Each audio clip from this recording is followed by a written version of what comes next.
When looking through people going through struggles of being trans, we forget about being in the Bible Belt and how that might affect people's psyche.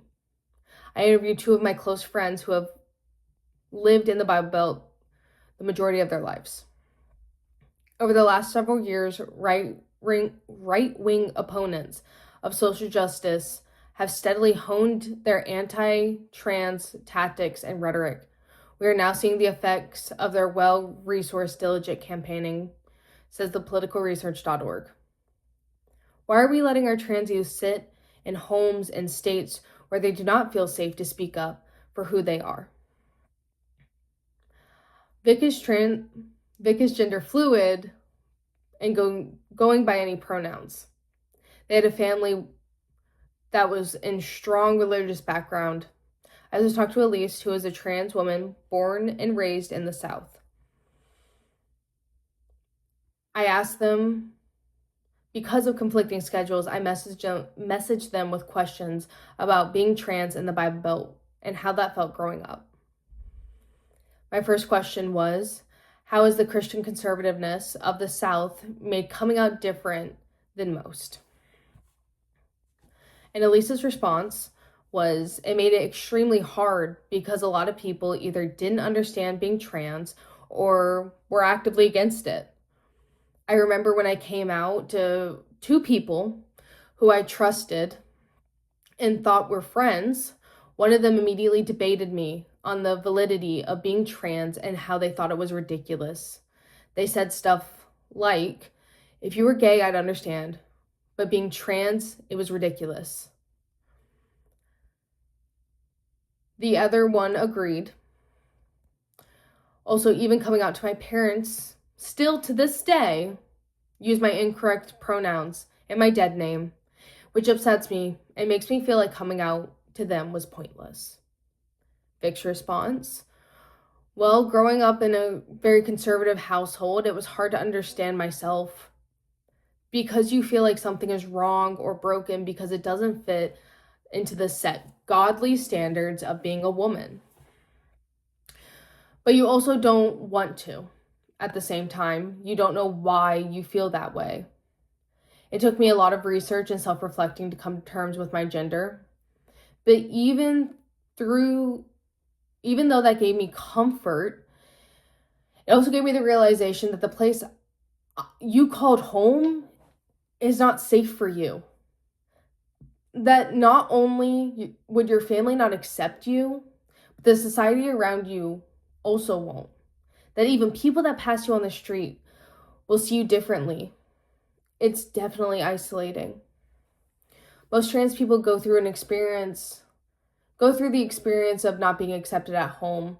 Some find the safe space outside of the home, but like Vic discussed, when you live somewhere conservative, you have no option of the safe space. People around you will not accept you either. My next question was, were you out while in school?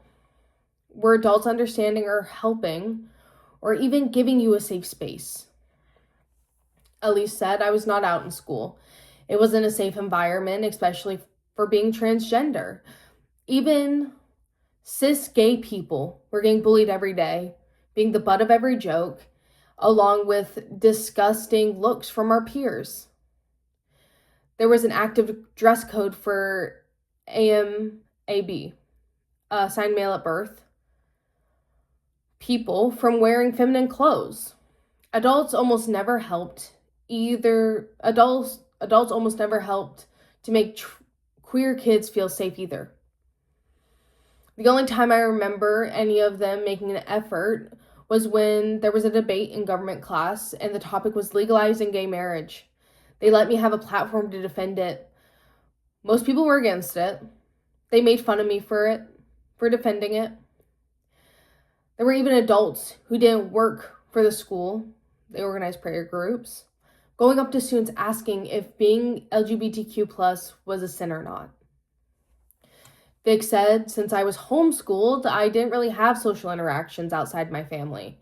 So talking about my gender was never really an option. That until I found people online who felt the same way I do, it felt nice to know I wasn't alone. that it was okay to feel this way.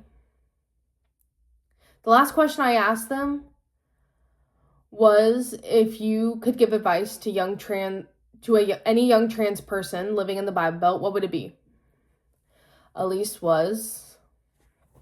said, my advice is to always be your own advocate. Stand up for yourself. Stand up for your truth. I have been threatened multiple times with violence. I've been kicked out of businesses, all for the sole reason I'm trans. But it doesn't stop me from living my authentic life, and it shouldn't for anyone else either. Vic's response? I would tell them the same thing I wish someone told me. That you are not broken. That the people around you and your family might not understand, but that's not your fault. You are who you are, and no one can tell you how to be. Just keep your head up and stay strong. You know that you are beautiful, and try to remind yourself you are not alone. Listening to Vic and Elise talk about their struggles growing up, you start to wonder who else has had to endure the pain in being alone. That the society of the South has made these young trans people feel isolated and hindered their mental health.